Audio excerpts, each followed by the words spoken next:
I'm Chris Roy or Christian Roy, and I'm from Quebec, Canada, in the southern part near Bromont. The very essence of the mental game is this. The only reason an event matters is because we make it matter. Welcome to the Mullins Farrier podcast. I had a soccer coach, and he always said, we are going to be the fittest team always out there. Because in the moment, you don't want to be worried about being tired. You want to be focused on the soccer game. Right. Which is what's going to translate for me, hopefully, in the CJF, is that I'm not worried about being tired. I can focus on the task at hand. And granted, he was like, get your specimens made. 3 months before you take your exam, get all your AW specimens made. It's good to have other people putting that pressure on you as well. Sometimes if it's a single journey, and you've not got mentors that are coaching you, helping you, you kind of rest a little bit. If you're hearing this, you are currently on the non-subscriber feed. If you would like to hear this episode in its entirety, please subscribe using the link below. If you're a student, apprentice, or just find yourself in a situation where it isn't financially feasible to subscribe, please reach out to me on Facebook or through the website.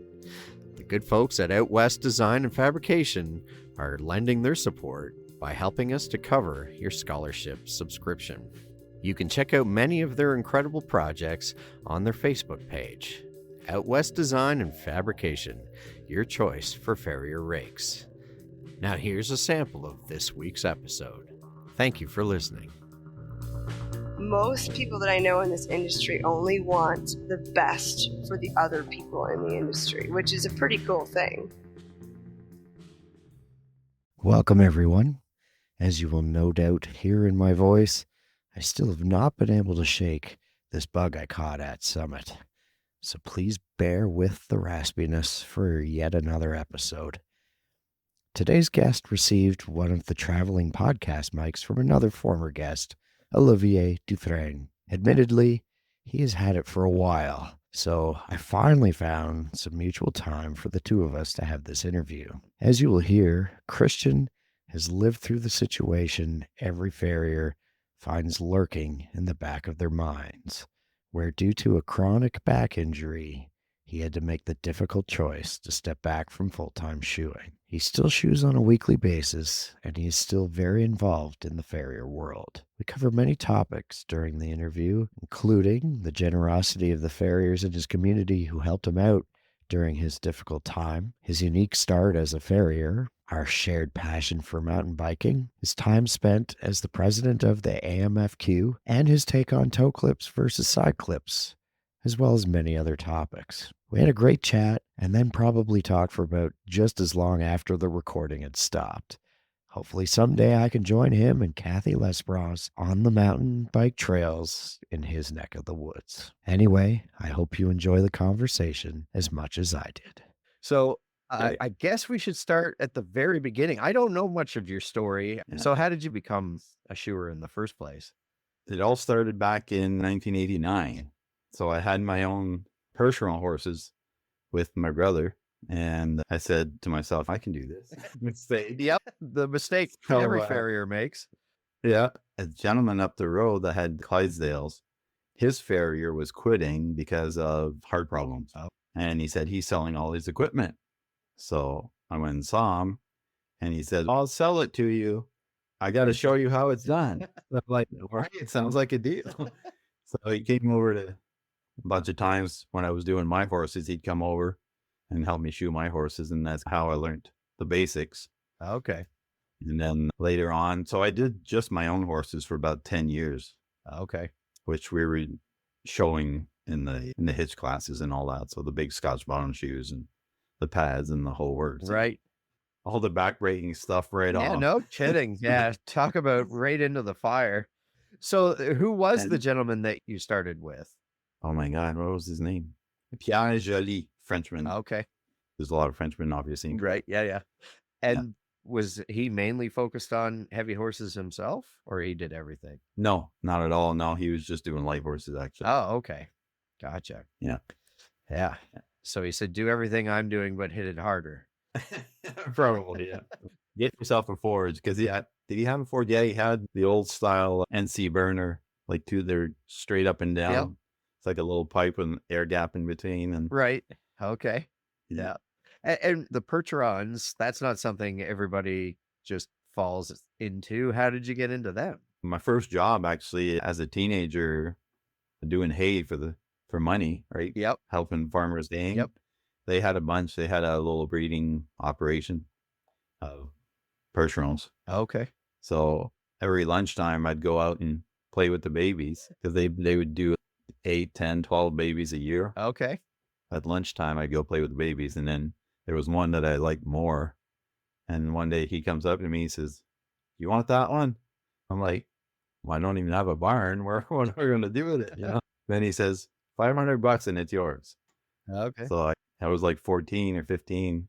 I went back home and told my dad, and my dad was the horse influence in my family, if you want. Right. We never had any before that, but he was brought up beside a horse farm and he was always there. Okay. He had the horse experience. Yeah. So I told him, I said, "Hey, they want to sell me this filly." And he's like, "Oh yeah? You want her?" I'm like, "Where are we going to put her?" He's like, "We'll build a barn." No way. So that's how it started. We built the barn that summer and Wow. it went on from No there. kidding. From one little filly to having a 4-horse hitch Okay. later on. Yep.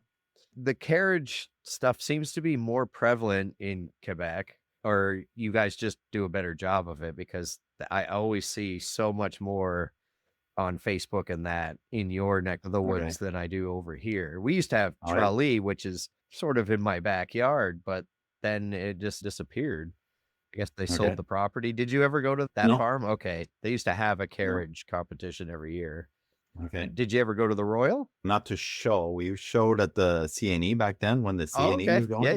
Yeah. Yeah. But the Royal, we weren't quite big enough for that.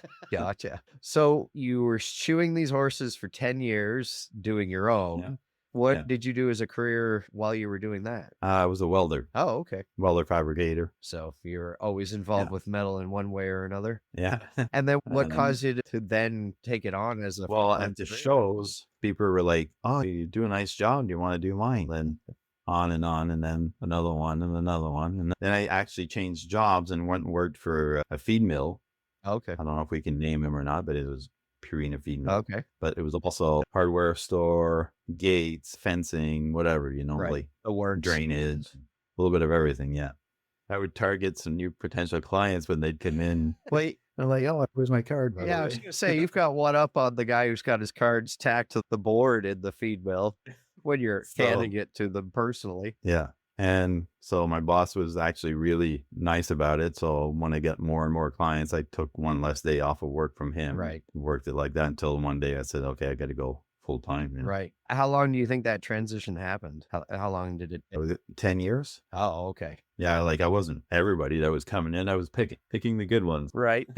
And at the time, being a fresh farrier, what would be your idea of a good client? Oh boy. Because I'm sure that criteria has changed. Oh yeah. Oh, definitely. I can't say that I had a criteria back then. You know, you're hungry. You want to put some food on the table. So you pretty much take everything. Right. But very low tolerance on the ones that don't pay or whatever. So those would get flushed pretty rapidly. Right. Yeah. Good plan. And then as you built it up, what were the types of horses you were working on? Was it a bit of everything? To backtrack a little bit, when I started going full time, just before actually, when I was still working at the feed mill, I met Serge from Maréchal de Bois Okay. Yep.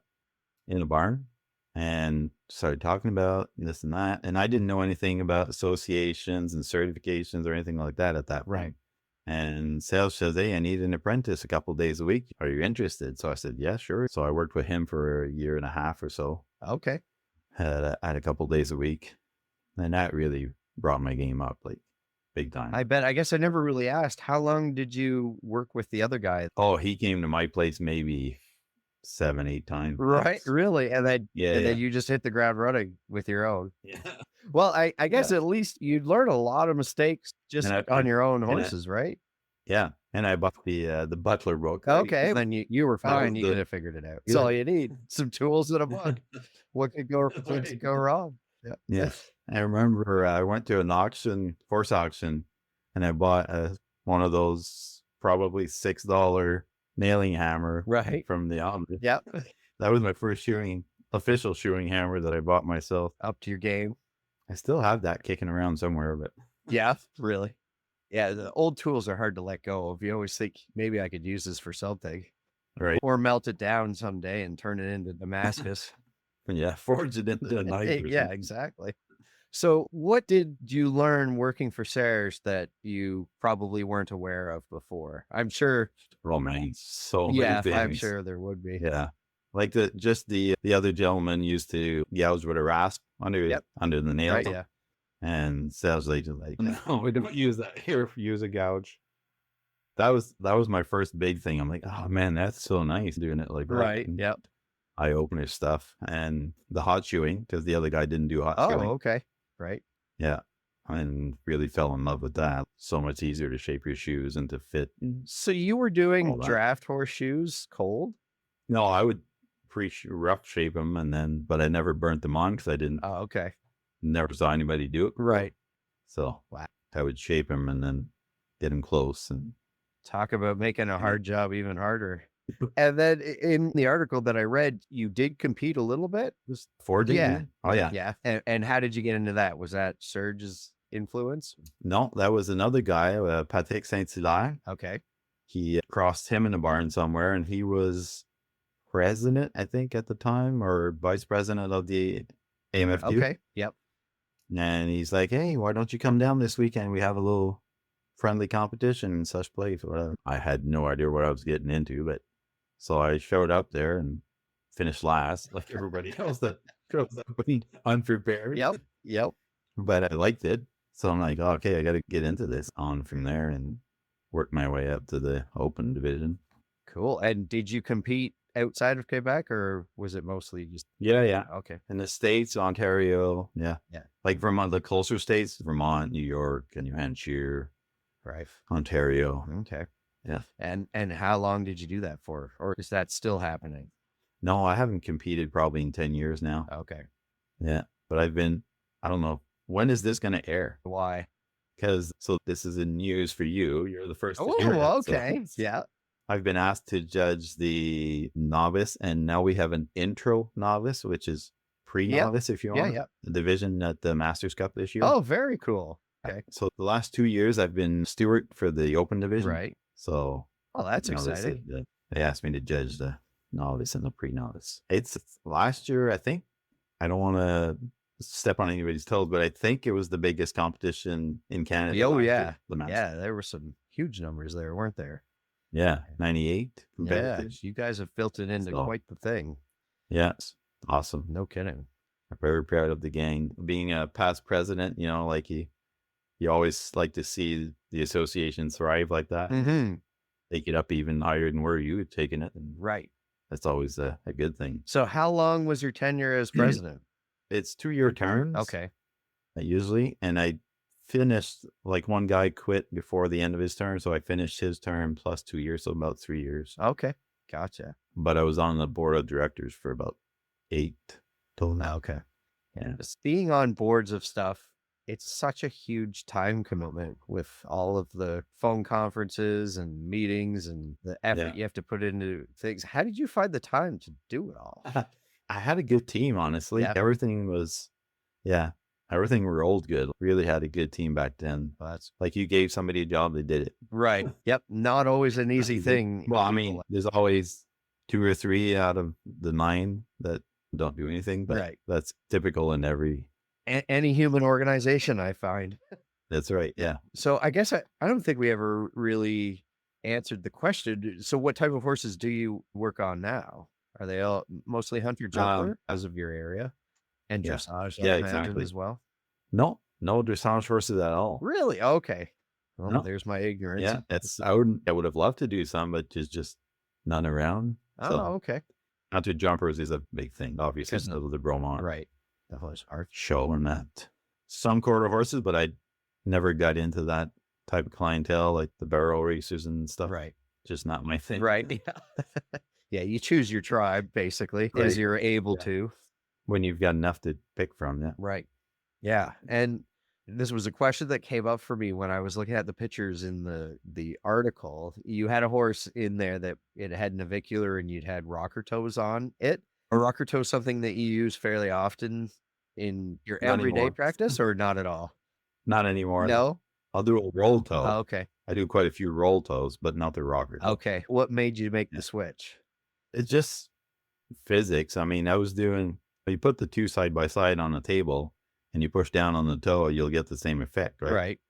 But you've got zero chances of putting any pressure on that dorsal wall Oh, okay. if you do a rocker toe, right?